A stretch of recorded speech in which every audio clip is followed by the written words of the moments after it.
ታሪካችን የሚጀምረው በ1993 ሲሆን ዘቦይ የተባለ ሕፃን ልጅ እያስመለከተን ነው። ይህ ልጅም አይኑን በጨርቅ ታስሮ ከእናቱ ጋር እየሄደ ነው። በድንገትም ያደናቅፈውና ይወርቃል። ይህ ነገር ሁሌ ቢያጋጥመውም እናቱ ግን በፍጹም አይኑን እንዲገልጥ አትፈቅድለትም። በሚቀጥለው ትዕይንት ልጁ እራት እየበላ እያለ አባቱ ይመጣና እናቱ መደብደብ ይጀምራል። አባትየውም ይህን ጭራቅ ልጅ ከየት እንዳመጣች እየጠየቃት ጎትቶ ከቤት ያወጣታል። በዚህ ጊዜ ትንሹ ልጅም እናቱን ለማዳን ሲል አይኑ ላይ ታስሮ የነበረውን ጨርቅ በማውለቅ አባቱ ጋር ይሄዳል። አባቱንም ሲመለከት ኃይሉን በመጠቀም ወዲያው ይገለዋል።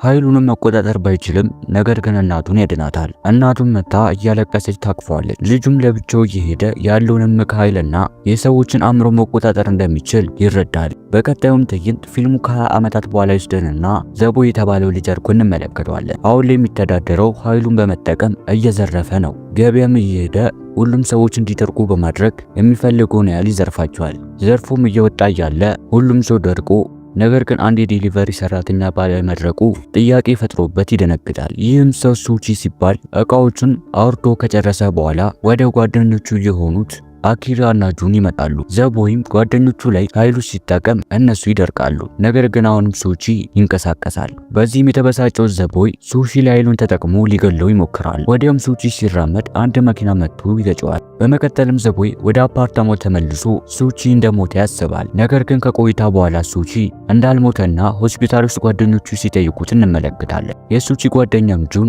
እሱን ለማስደሰት እሱን በልጅነቱ የመኪና አደጋ እንደደረሰበት እየነገረው ይዋሸዋል። ሌላኛው ጓደኛው አኪራ ከአደጋው በኋላ ድርጅቱ እንዳባረሩት ይነግረዋል። ሱቺም ስራውን በማጣቱ ተጨንቆ ያለ ነገር ግን አኪራ አደጋውን ያደረሰበት መኪና ታርጋውን ስለያዘው ከሆስፒታል ሲወጣ ተከተሎት ካሳ እንዲጠይቀው ሐሳቡን ይነግረዋል። ሱቺም ከሆስፒታል ሲወጣ አደጋ ያደረሰበትን ሰውዬ ቤት ያገኘዋል። በሩንም ሄዶ ሲያንኳኳ የገጨው ሰውዬ ይከፍትለታል። ሰውየውም ስላወቀው ላደረሰበት አደጋ ይቅርታ ጠይቆት በዚህ ፍጥነት በማገገሙ ግን ግራ እንደተጋባ መለሰለት። ሱቺም የካሳውን ገንዘብ መክፈል እንደሚችል ይጠይቀዋል። ሰውየውም ቼኩን አውጥቶ ወዲያው ይሰጠዋል። ነገር ግን በሚሰጥበት ሰዓት የሰውየው ልጅ ብር በጣም እንደሚያስፈልጋቸውና አቅም እንደሌላቸው ለሱቺ ትነግረዋለች። ገንዘቡን ደግሞ ከልጅነቷ ጀምሮ ስታጠራቅም የነበረው ለመጽሐፍ ማተሚያ ገንዘብ እንደሆነ ትነግረዋለች። ሱቺም ይህን ሲሰማ ገንዘቡ ላለመቀበል ወሰናል። ከቤቱም ይወጣና ወደ ጓደኞቹ ጋር ይሄዳል። ካሳውንም እንዳልተቀበለ ይነግራቸዋል። ነገር ግን ሌላ ስራ እንዲያገኝ እንደረዱት ይነግራቸዋል። በማግስቱም የገጨው ሰውዬ ኩሞይ በጥገና ሱቆች ስራ እንዳስጀመሩት እንመለከታለን። እነ ኩሞይ በሱቺ ታታሪነትና ጸባይ በጣም ተደስተዋል። እንዲሁም በተጨማሪ ሱቺና የኩሚ ልጅ ካኒ እየተቀራረቡ ነው። ኩሚም የጻፈችውን መጽሐፍ እንዲያነብ ትሰጠዋለች። በቀጣይ እራት እየበሉ ሳለ ሱቺ ከልጅነቱ ጀምሮ በመኪና አደጋ መላ ቤተሰቡ ህይወታቸውን ያጡበትን አሳዛኝ ታሪክ ይነግራቸዋል። እናም ከሱ ጎን የተቀመጠው ወንድሙን ማዳን እየቻለ ባለማዳኑ እየቆጨው ይነግራቸዋል። በሚቀጥለውም ትዕይንት የሱቺ ጓደኞች ሊጠይቁት ይመጣሉ።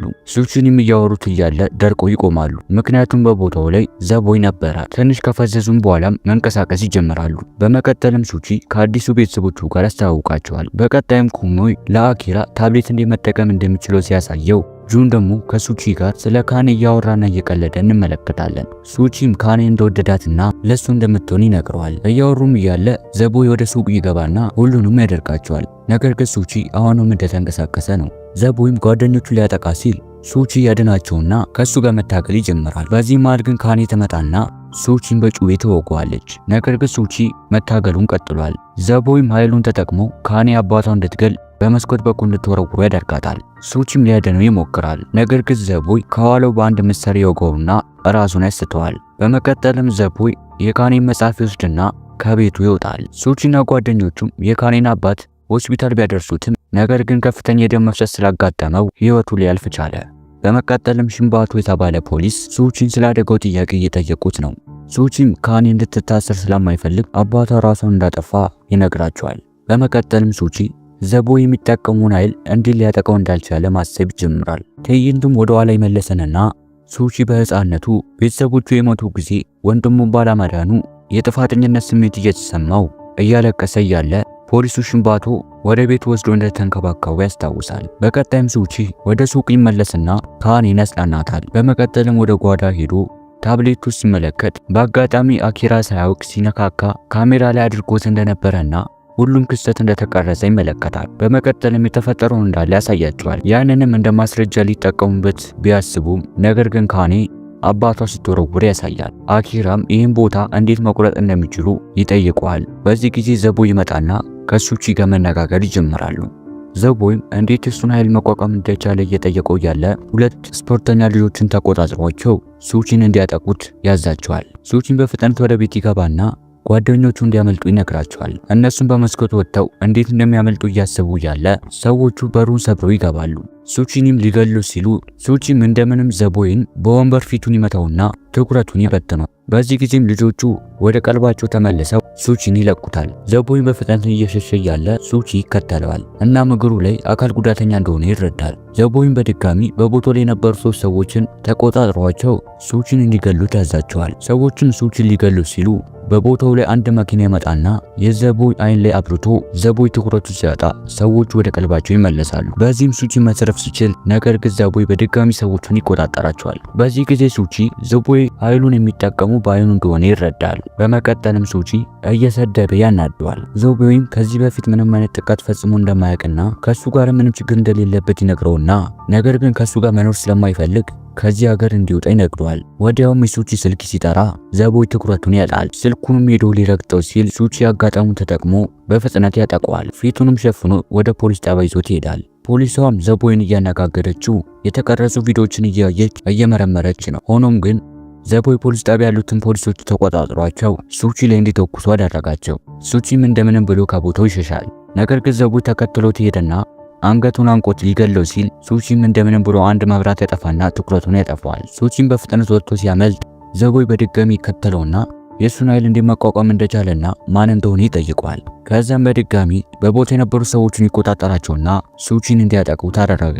ሰዎቹን ሱቺ ሲያጠቁት ሱቺ በድጋሚ ዘቦይ ትኩረቱን እንዲያጣ ያደርገዋል። በዚህም የተበሳጨው ዘቦይ በቦታው የነበረች አንዲት እናት ልጇን ከፎቁ ላይ እንድትወረውር አደረጋት። ሱቺም በፍጥነት ልጁን ለማዳን ሲል አብሮ ከፎቁ ላይ ዘለለ። ዘቦይም ወዲያውኑ አንድ ወንበር ይወረውርበታል። ከጥቃቱም ቢሸሽም በድጋሚ አንድ ብሎኬት ይወረውርበታል። ሱቺም በዚህ ሰዓት ልጁን ያደነና ብሎኬቱ ላይ ወርቆ ራሱን ይስታል። ዘቦይም አጠገቡ ይሄድና ሚስጥሩን ደብቆ እንዲሞት ይነግረዋል። ነገር ግን አሁንም ቢሆን ሱቺ ምንም ሊሞት አልቻለም። ይህ በእንዲህ እንዳለ ፖሊሶቹ በተቀረጹት ተንቀሳቃሽ ምስሎች እውነታውን እንደተረዱ እንመለከታለን። ፖሊሱ ሹምባቶና ባልደረባው እየተወያዩ ባልደረባዋ ሁለቱ ሰዎች ሰይጣን እንደሆኑ ትነግረዋለች። በመቀጠልም ሁሉም ፖሊሶች ይሰበሰቡና በመወያየት ወደሚኖሩበት አፓርታማ ለመሄድ ይወስናሉ። ወደዛም ሲሄድ ዘቦይ ወደ ፖሊሶቹ በመምጣት ሁሉንም ያፈዛቸዋል። በመቀጠልም ሁሉንም ማስረጃ ይወስድባቸዋል። ለአንደኛው ኦፊሰርም እሱ ልክ እንደነሱ ሰው እንደሆነና በፍጹም ሰይጣን እንዳልሆነ ይነግረዋል። በመቀጠልም ሁሉም ፖሊሶች እርስ በርስ እንዲገዳደሉ አደረጋቸው። ከፖሊሶቹ መካከል ግን ሽምባቶ አምልጦ ነበር። በሌላ በኩል ሱቺ ከሁለቱ ጓደኞቹ ጋር እየተዝናና ዘቦይ ያለው ኃይል እሱ ብቻ ላይ ስለማይሰራ እሱንም ለማስቆም ያለው ብቸኛ ሰው ራሱ እንደሆነ ይናገራቸዋል። ይህ በእንዲህ እንዳለ ሳኔ ከአንድ አሮጊት ሴት ጋር ትገናኛለች። ሴትዮዋም የዘቦይ እናት እንደሆነች ከገለጸችላት በኋላ ስለ ልጇ እንዳወቀችና ሁሉንም ነገር እንደተናገረች እንዲሁም ይቅርታም እንደጠየቀች ትነግራታለች። እናትየውም ዘቦይን እንድትገለው ትጠይቃታለች። በሌላ በኩል ዘቦይ እናቱ በጋዜጣ ላይ የተናገረችውን ተመልክቶ ወደ ቤቱ ሲመለስ ወደ ፖሊሶች መጥቶ ሽጉጥ ይደቅኑበታል። ነገር ግን ኃይሉን በመጠቀም እንዳይንቀሳቀሱ ያደርጋቸዋል። እናቱ ላይም ሽጉጥ ደቅኑባት ሊገላት ቢሞክርም ነገር ግን አልቻለም። እያለቀሰም ያቅፋታል። በቀጣዩ ትዕይንት ካኔ ሱቅ ውስጥ ሆና ተንቀሳቃሽ ምስሉን ስትመለከት አባቷን በራሷ እጅ እንደገደለችው ታውቃለች። በዚህም እያዘነች ታለቅሳለች። ሱቺም የሷ ጥፋት እንዳልሆነ እየነገራት ለማጽናናት ይሞክራል። ይህ በእንዲህ እንዳለ ዘቦይ ወደ ሱቁ ስልክ ይደውልና ከሱቺ ጋር ይገናኛል። ዘቦይም ራሱን ማጥፋት እንደሚፈልግ ይነግረዋል። ሱቺም የሷ ዓላማ እሱ እንዳልሆነ ይነግረውና ሐሳቡን ያስቀይረዋል። በመቀጠልም ፖሊሱ ሽምባቱ ይመጣና ካኔ ስለ ሱቺ ይጠይቃታል።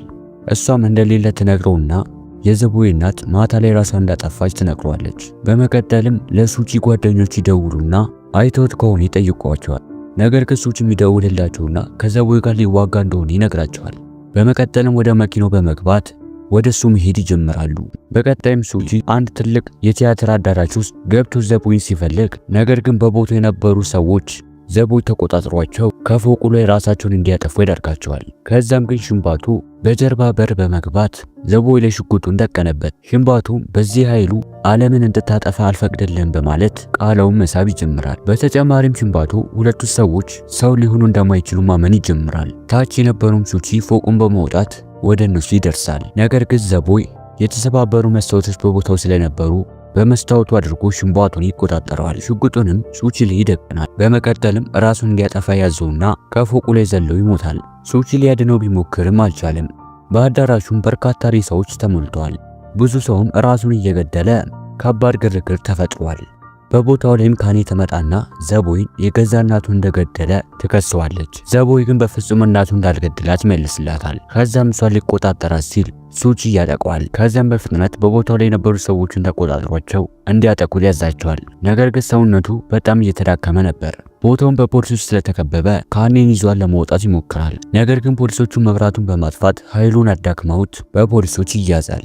ነገር ግን ከቦታው እንደምንም ያመልጥና ተደብቆ እያለ ሱቺ መጥቶ ያጠቀዋል። ዘቦይ ሽጉጡን አውጥቶ ሱቺ ላይ ቢተኩስም ሱቺ ግን እንደሱ ስለነበረ ምንም አላረገውም። ሱቺም ተመሳሳይ ደም እንዳላቸውና ሁለቱ ወንድማማቾች እንደሆኑ ይነግረዋል። በመቀጠልም ዘቦይ ፖሊሶቹንና ጓደኞቹንና ኪራን ተቆጣጥሯቸው ያፈዛቸዋል። ሱቺም የሰው ልጆች ደካማ እንደሆኑና መግደል እንደሌለበት ያስጠነቅቀዋል። ካኔም ራሷን ለማጥፋት ስትሄድ ይመለከታትና ዘቦይን ማድረግ እንደሌለበት ይማጸነዋል። ዘቦይም ካኔን ያድናታል። በድንገትም ከዘቦይ ኪስ አንድ መጽሐፍ ይወርቅና ስሙ ታናካ እንደሆነ ሱቺ ይመለከታል። ድንገትም ዘቦይ ብረት ያደናቅፈውና ከፎቁ ላይ ሊወርቅ ሲል በፍጥነት ሱቺ ሄዶ ይዘዋል። ሱቺም እሱ እንዲሞት እንደማይፈልግ እየነገረው ሊያድነው ቢሞክርም ዘቦይ ግን ሱቺን ወደ ራሱ ይስበውና ተያይዞ ከፎቁ ላይ ይወርቃሉ። ነገር ግን ሁለቱ ወንድማማቾች ኃይል ስለነበራቸው ከሞቱበት ተነስቶ እያስመለከተን ፊልሙ ይጠናቀቃል።